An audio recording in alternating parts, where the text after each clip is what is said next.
طيب بمناسبة موضوع ارجع صلي، في العادي الصلاة عندي كانت شيء مش أساسي، يعني أنا آسف إن أنا بقول الكلام ده، ما عنديش أسباب بالظبط، بس كنت زي بقية الناس يعني للأسف.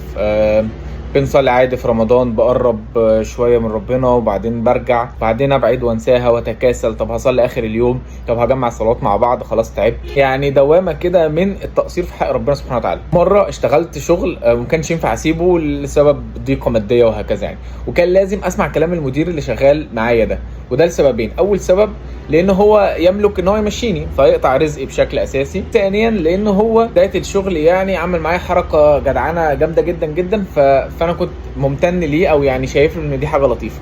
بس كان التعامل معاه صعب صعب صعب بسبب شخصيته. كان الوقت اللي بيطلب فيه الشغل لازم يخلص، حتى لو الوقت ده الساعة 4 الفجر 2 بالليل، يعني أي وقت اللي بيطلب فيه كنت بخلصه له. كنت مرتب حياتي بناء عليه هو، يعني أنا لو عايز أروح المكان الفلاني والمكان الفلاني ده ما فيهوش شبكة ما اروحوش، لازم اروح مكان فيه شبكة ولازم اللاب يبقى مشحون. المهم يعني كنت برتب تفاصيل يومي بناء على ان هو لو طلب حاجة او الوقت اللي هيعوزني فيه ابقى موجود. وبعدين في لحظة وانا شغال وفي وسط الضغط ده سألت نفسي سؤال: هو انا ليه ما بعملش كده مع ربنا؟ مع ان ربنا سبحانه وتعالى هو المالك الاول والوحيد لرزقي، يعني هو المتحكم الاول والاخير لرزق انا، وفي نفس الوقت نعم ربنا سبحانه وتعالى عليا كتيره جدا لا تعد ولا تحصى. فلما سالت نفسي السؤال ده ما لقيتش فيه اي اجابه غير ان انا انسان مقصر جدا جدا جدا. وقلت يبقى زي ما بدي العبد حقه خايف منه، يبقى الاولى ان انا اتعلم ادي ربنا سبحانه وتعالى حقه. واول حق من حقوق ربنا سبحانه وتعالى هو كان الصلاه.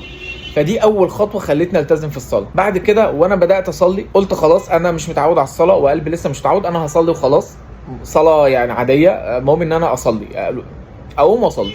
بعد كده في مره من المرات وانا بصلي قريت الفاتحه وقريت سوره كده وخلصت وبتاع مش عارف ايه، وانا في الركوع جه في دماغي سؤال: انت بتعيد تاسكاتك كويس جدا جدا قبل ما بتسلمها للشخص ده، ولو بتعمل حاجه لازم تراجع رقم رقم وحرف حرف علشان الشخص ده يتقبل منك التاسكايه دي. طب ربنا سبحانه وتعالى ما يستحقش منك ان انت تراجع صلاتك كويس جدا جدا قبل ما تتعرض عليه؟ يعني تبقى متأكد.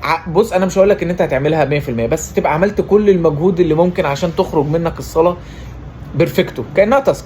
لما سألت نفس السؤال ده خرجت من الصلاة وعدت الصلاة تاني من الاول، ودي كانت نقطة التحول.